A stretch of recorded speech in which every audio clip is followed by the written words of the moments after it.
నమస్కారం.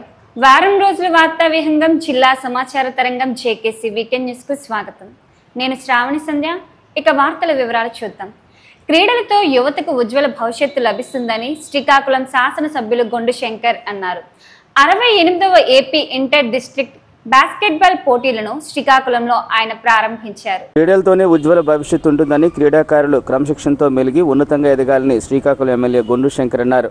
నగరంలో ఎన్టీఆర్ మున్సిపల్ మైదానంలో 68వ AP inter district school games basketball 2024-25 under 19 బాలబాలికల ఛాంపియన్షిప్ పోటీలను ఎమ్మెల్యే గొండు శంకర్ ఆదివారం ప్రారంభించారు. ఈ సందర్భంగా ఆయన మాట్లాడుతూ రాష్ట్ర ప్రభుత్వం క్రీడలకు పెద్దపీట వేస్తుందని పేర్కొన్నారు. అన్ని రాష్ట్రాల కంటే మిన్నగా ఏపీ స్పోర్ట్స్ నూతన పాలసీ ఉంటుందన్నారు. అందరికీ ఆటలు, టాలెంట్ గుర్తింపు, ప్రపంచ స్థాయి శిక్షణ, ప్రోత్సాహకాలు, క్రీడాకారులకు మద్దతు, ఉద్యోగ భద్రత, ప్రపంచ స్థాయి సౌకర్యాలు, క్రీడా సంఘాలతో సమన్వయం, టెక్నాలజీ వాడకం, ప్రైవేట్ రంగంతో కలిసి పనిచేయడం, జాతీయ అంతర్జాతీయ స్థాయి ఈవెంట్స్ నిర్వహణ, స్పోర్ట్స్ టూరిజం వంటి అంశాలకు ప్రాధాన్యత ఇచ్చామన్నారు. గ్రామ స్థాయి నుంచి క్రీడలకు ప్రోత్సాహానికి అవసరమైన ప్రణాళికను పొందుపరచమని చెప్పారు. ఇప్పటి వరకు ఉద్యోగాల్లో ఉన్న క్రీడా రిజర్వేషన్ కోటాను 2% నుంచి 3% పెంచుతూ నిర్ణయం తీసుకోవడం శుభపరిణామమన్నారు. యూనిఫామ్ సర్వీసెస్లో 3% రిజర్వేషన్ ఇవ్వాలని పాలసీలో ప్రతిపాదించారని చెప్పారు. పథకాలు సాధించే వారికి మంచి ప్రోత్సాహకాలు అందిస్తే క్రీడల పట్ల అందరికీ ఆసక్తి పెరుగుతుందని ప్రభుత్వం అభిప్రాయపడుతుందని అన్నారు. ఆటలు ఆడేవాళ్ళని గుర్తింపు, గౌరవం ఇవ్వాలని తెలిపారు. అనంతరం వివిధ జిల్లాలకు చెందిన క్రీడాకారులు చేసిన మార్చ్ ఫాస్ట్ ఎంతగానో ఆకట్టుకుంది. కార్యక్రమంలో డీఓ తిరుమల చైతన్య, ఇతర అధికారులు, టీడీపీ నాయకులు, కార్యకర్తలు, క్రీడాకారులు పాల్గొన్నారు. ఈ నెల 23 నుంచి 5 రోజుల పాటు ప్రముఖ ప్రవచనకర్త సామవేదం షణ్ముఖ శర్మ శ్రీ సూర్యదర్శనంపై ప్రవచనాలు శ్రీకాకుళం పట్టణంలో బాపూజీ కళామందిర్లో నిర్వహిస్తారని ఉపనిషత్ మందిరం శ్రీ సుమిత్ర కళా సమితి ప్రతినిధులు తెలిపారు. ఉపనిషత్ మందిరం శ్రీ సుమిత్ర కళా సమితి ఆధ్వర్యంలో ప్రముఖ ఆధ్యాత్మికవేత్త బ్రహ్మశ్రీ సామవేదం షణ్ముఖ శర్మచి ఈ నెల 23 నుంచి శ్రీ సూర్య దర్శనం ప్రవచన యజ్ఞం నిర్వహించనున్నట్లు నిర్వాహకులు తెలిపారు. ఈ మేరకు పాలకొండ రోడ్లో ఉన్న కోదండ రామస్వామి ఆలయంలో ఉపనిషత్ మందిరంలో కార్యక్రమానికి సంబంధించిన కరపత్రాలను ఆవిష్కరించారు. నగరంలో బాపూజీ కళా మందిరంలో 23 నుంచి 27వ తేదీ వరకు సాయంత్రం 6 గంటల నుంచి 8 గంటల వరకు ప్రవచనాలు ఉంటాయన్నారు. కార్యక్రమంలో ఉపనిషత్ మందిరం శ్రీ సుమిత్ర కళా సమితి ప్రతినిధులు ఇప్పులు శంకర్ శర్మ, గుమ్మా నగేష్, గుత్తు చిన్నారావు, కుంక్యాని మురళీధర్, నక్క శంకర్రావు, విశ్వనాథ కామేశ్వరరావు, మందుల మోహన్ రావు, డాక్టర్ కోమలరావు, ఎన్ నారాయణమూర్తి, పతంజలి శాస్త్రి, గుంటుకు విశ్వేశ్వరరావు, తంగుడు ప్రసాదరావు, పెద్ది ఈశ్వరరావు తదితరులు పాల్గొన్నారు. 43,402 కోట్లతో వ్యవసాయ బడ్జెట్ని రాష్ట్ర అసెంబ్లీలో ఆ శాఖ మంత్రి కింజరాపు అచ్చెన్నాయుడు సోమవారం ప్రవేశపెట్టారు. ఆంధ్రప్రదేశ్ అసెంబ్లీలో మంత్రి అచ్చెన్నాయుడు 43,402 కోట్లతో వ్యవసాయ బడ్జెట్ను ప్రవేశపెట్టారు. ఈ సందర్భంగా ఆయన మాట్లాడుతూ రాష్ట్రానికి వ్యవసాయం వెన్నెముక లాంటిదని తెలిపారు. 62% జనాభా వ్యవసాయ అనుబంధ రంగాలపై ఆధారపడిందని అచ్చెన్నాయుడు చెప్పారు. గత ప్రభుత్వం వ్యవసాయాన్ని గాలి కుదిరేసిందని విమర్శించారు. భూసార పరీక్షలకు తిరిగి ప్రాధాన్యత ఇస్తున్నామని చెప్పారు. ఇందుకు రిమోట్ సెన్సింగ్ సాంకేతికత ఉపయోగిస్తున్నామని మంత్రి అచ్చెన్నాయుడు చెప్పారు. విత్తనాలు, సూక్ష్మ పోషక ఎరువులు రాయితీపై అందిస్తున్నామన్నారు. ప్రాథమిక పరపతి సంఘాల ద్వారా ఎరువుల పంపిణీ చేస్తున్నామని ఆయన వివరించారు. రానున్న కాలంలో వ్యవసాయ రంగాన్ని మరింత అభివృద్ధి చేసేందుకు ఆంధ్రప్రదేశ్ సాగుదారుల హక్కు చట్టం 2024 రైతు బృందాలకు డ్రోన్లు సరఫరా, రైతులకు వ్యక్తిగత పనిముట్లు, రాయితీపై విత్తన సరఫరా, బంజర భూములను సాగులోకి తీసుకురావడం, అన్నదాత సుఖీభవ, పిఎం కిసాన్ పంటల బీమా, వడ్డీ లేని రుణాలు వంటి పథకాలు అమలు చేయబోతున్నాం. 2024-25లో వ్యవసాయ శాఖలోని రైతు సంక్షేమం మరియు అభివృద్ధి కార్యక్రమాల కోసం ఈ బడ్జెట్ను ప్రవేశపెడుతున్నాం. భూసార పరీక్ష ఫలిత పత్రాలు, పంటల దిగుబడికి భూసారమే కీలకం. రైతు తన పొలంలో మట్టి సారం, పోషక లోపాలు తెలిస్తేనే ఏ కాలంలో ఏ పంట సాగు చేయాలో తెలుస్తుంది.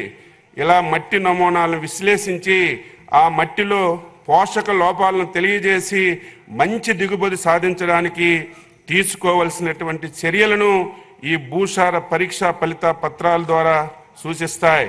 వీటికి ప్రాధాన్యతను గుర్తెరిగి తిరిగి మళ్ళీ ఈ సంవత్సరం యుద్ధ ప్రాతిపదికన SHEలు పంపిణీ చేయడానికి రాష్ట్ర ప్రభుత్వం విధానపరమైనటువంటి నిర్ణయం తీసుకుందని చెప్పి తెలియజేస్తున్నాను. 2024-25 4.5 లక్షల మట్టి నమూనాలు విశ్లేషణకు 18.35 కోట్ల లక్ష్యంగా ఇప్పటి వరకు 4.15 లక్షల నమూనాలు సేకరించాం. 1.21 లక్షల నమూనాలు విశ్లేషించి 79,000 మట్టి నమూనాలకు ఎస్హెచ్సి జారీ చేశాం. ఎన్నో ఏళ్లుగా ప్రయోగాల్లో రసాయనాలు మరియు శ్రమతో కూడిన వెబ్ కెమిస్ట్రీ కానీ పద్ధతిలో మట్టి నమూనాలు విశ్లేషిస్తున్నాం. ఈ అవరోధాలను పరిష్కరించడానికి రిమోట్ సెన్సింగ్ టెక్నాలజీతో కూడినటువంటి డ్రై కెమిస్ట్రీ విధానంతో మట్టి విశ్లేషణలో వినూత్నమైనటువంటి విప్లవాన్ని తీసుకురాబోతున్నాం. ఆల్ఫా స్పెక్ట్రోస్కోపీ వినియోగంతో కేవలం ఒకేసారి తీసి మట్టి నమూనాలను స్పెక్ట్రమ్ లైబ్రరీలో భద్రపరుస్తాం. ఉపగ్రహ చిత్రాలతో తదుపరి మట్టి నమూనా ఫలితాలు రియల్ టైంలో జారీ చేయబడతాయి. ఈ స్పెక్ట్రమ్ లైబ్రరీ అభివృద్ధికి వ్యవసాయ శాఖ భోగాపురం విమానాశ్రయం పనులు శరవేగంగా జరుగుతున్నాయని కేంద్ర విమానయాన శాఖ మంత్రి కింజరాపు రామ్మోహన్ నాయుడు తెలిపారు. ఇప్పటికే 50% పనులు పూర్తయ్యాయని ఆయన పేర్కొన్నారు. కేంద్ర మంత్రిగా బాధ్యతలు స్వీకరించిన అనంతరం కింజరాపు రామ్మోహన్ నాయుడు ఆదివారం 6వ భోగాపురం పనులను పరిశీలించారు. ఈ సందర్భంగా నిర్మాణ పనులు చేపడుతున్న జిఎంఆర్ ఇన్ఫ్రా అధికారులతో ఆయన చర్చించారు. ప్రధాన టెర్మినల్ భవనం, ఏటీసీ టవర్, ఎఫ్రాన్ డ్రైనేజీ వ్యవస్థ, ఏరో బ్రిడ్జిలు, కార్యాలయ భవనాలను రామ్మోహన్ నాయుడు తనిఖీ చేశారు. అనంతరం సంబంధిత అధికారులతో సమీక్ష నిర్వహించారు.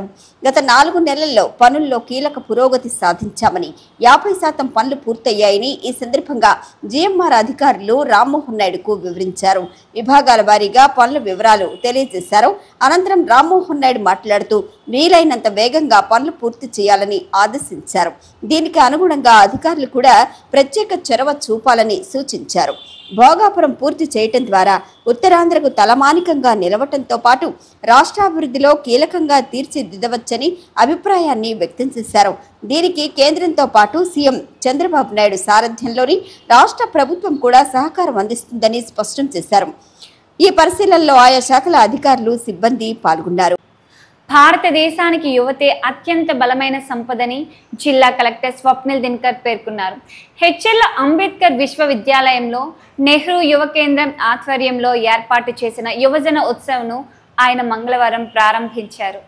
యువత స్ఫూర్తిదాయకమైన వినూత్న ఆలోచనలు కలిగి దేశ అభివృద్ధిలో, జాతి సమైక్యతలోనూ భాగస్వామ్యం కావాలని జిల్లా కలెక్టర్ స్వప్నిల్ దినకర్ అన్నారు. కేంద్ర యువజన వ్యవహారాలు, క్రీడల మంత్రిత్వ శాఖ నెహ్రూ యువ కేంద్ర సంఘటన ఆదేశాల మేరకు జిల్లా నెహ్రూ యువ కేంద్రం డాక్టర్ బిఆర్ అంబేద్కర్ విశ్వవిద్యాలయంతో కలిసి మంగళవారం క్యాంపస్లో నిర్వహించిన జిల్లా యువజన ఉత్సవ్ 2024ను ప్రారంభిస్తూ కలెక్టర్ ప్రసంగించారు.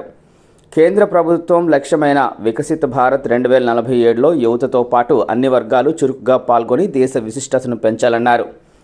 కళాశాలలు, విశ్వవిద్యాలయం విద్యార్థులు సరికొత్త ఆలోచనలు, ప్రాయోజిత ప్రాజెక్టులతో ముందుకొచ్చినట్లయితే ఆర్థికపరమైన సహాయం చేయడానికి జిల్లా యంత్రాంగం సిద్ధంగా ఉందని తెలిపారు. ముఖ్య అతిథిగా హాజరైన డాక్టర్ బిఆర్ఏయు వైస్ ఛాన్సలర్ ఆచార్య కేఆర్ రజనీ మాట్లాడుతూ డిజిటల్ మార్గాల ద్వారా దేశ సుస్థిర ప్రగతి కోసం ప్రతి ఒక్కరూ పాటుపడాలని సూచించారు. స్వామి వివేకానంద వంటి మహనీయులు అందించిన స్ఫూర్తితో జాతి పునర్నిర్మాణంలోనూ దేశ బలోపేతంలోనూ విద్యార్థులు చురుగ్గా పాల్గొనాలని అన్నారు. జిల్లా యువజన అధికారి కె వెంకట్ ఉజ్వల్ మాట్లాడుతూ యువతీ యువకుల్లో అంతర్లీనంగా ఉన్న విద్యా, సాంస్కృతిక నైపుణ్యతలను ప్రోత్సహించేందుకు జాతీయ స్థాయిలో జిల్లా ప్రతిభను, విశిష్టతను చాటి చెప్పేందుకు ఈ ఉత్సవ్ దోహదపడుతుందన్నారు. ఎన్ఈఆర్ విద్యా సంస్థల డైరెక్టర్ ఎన్ తేజ్బాబు, కార్యక్రమ సమన్వయకర్త, వర్సిటీ ఆర్ట్స్ కళాశాల ప్రిన్సిపల్ డాక్టర్ ఎం అనురాధ తదితరులు మాట్లాడారు.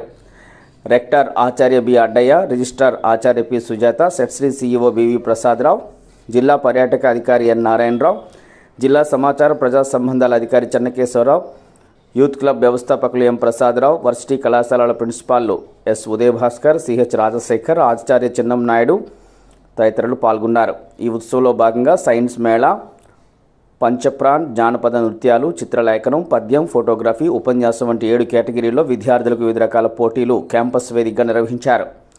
రాష్ట్ర స్థాయిలో జరిగే పోటీలకు పలువురిని ఎంపిక చేసి నగదు బహుమతులు కూడా అందజేశారు. ఉత్సవ సందర్భంగా ఏర్పాటు చేసిన పలు రకాల ప్రదర్శనలు మరియు విక్రయ స్టాల్స్ను జిల్లా కలెక్టర్తో పాటు వర్సిటీ ఉన్నతాధికారులు పరిశీలించి ప్రశంసించారు.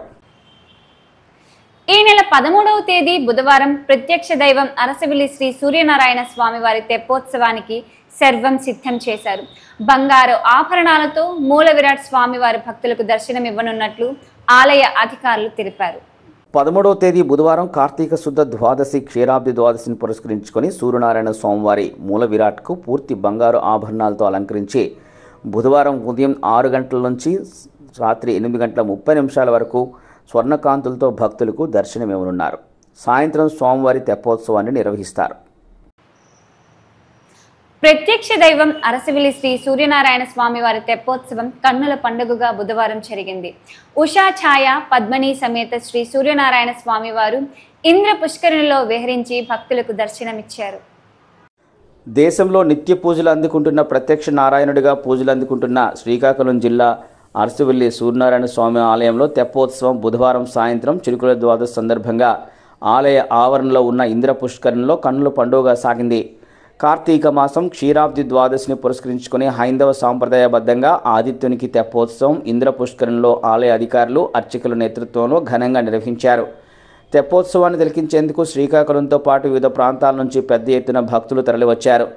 తొలుత అరసవల్లి దేవస్థానం కార్యనిర్వహణాధికారి వై భద్రాజీ, ప్రధాన అర్చకులు ఇప్పిలి శంకర శర్మ సారథ్యంలో ఉత్సవ విగ్రహాలకు విశేష పూజలు నిర్వహించిన అనంతరం ఉషా పద్మిని ఛాయా సమేత సూర్యనారాయణ స్వామివారిని అంశవాహనంపై కొలువు తీర్చి 12 సార్లు ఇంద్రపుష్కరంలో విహరింపచేశారు. శ్రీకాకుళం జిల్లాకు చెందిన పలువురు ప్రముఖులు తెప్పోత్సవంలో పాల్గొన్నారు. ఉత్తరాంధ్ర జిల్లాలకు చెందిన పలువురు ప్రముఖులు శ్రీ సూర్యనారాయణ స్వామివారిని దర్శించుకున్నారు. కార్తీక శుద్ధ ద్వాదశి సందర్భంగా ఉదయం 6 గంటల నుంచి రాత్రి 8:30 వరకు గర్భాలయంలో స్వర్ణాలంకరణలో స్వామివారి దర్శనమిచ్చారు. వివిధ బ్యాంకుల్లో ఉన్న బంగారు ఆభరణాలు తీసుకొచ్చి స్వామివారికి అలంకరించారు. పటిష్టమైన పోలీసు బందోబస్తు ఏర్పాటు చేశారు. భక్తులు అధిక సంఖ్యలో తరలివచ్చి తెప్పోత్సవాన్ని తిలకించి మొక్కులు తీర్చుకున్నారు.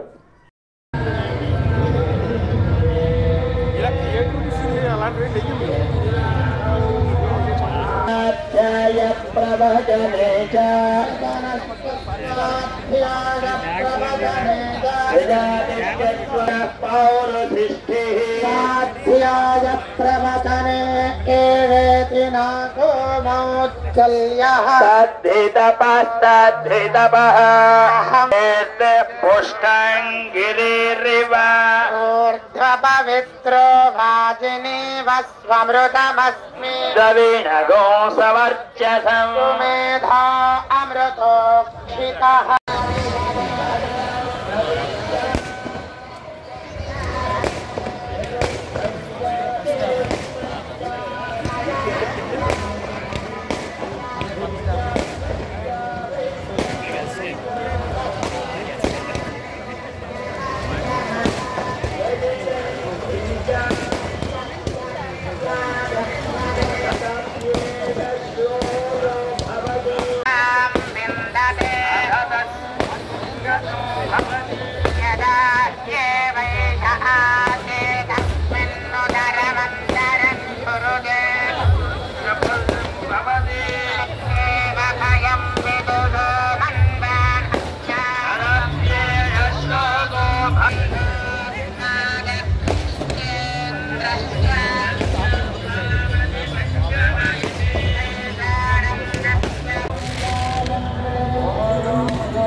జేకేసీ వీకెండ్ న్యూస్లో ఇప్పుడు ఒక చిన్న విరామం.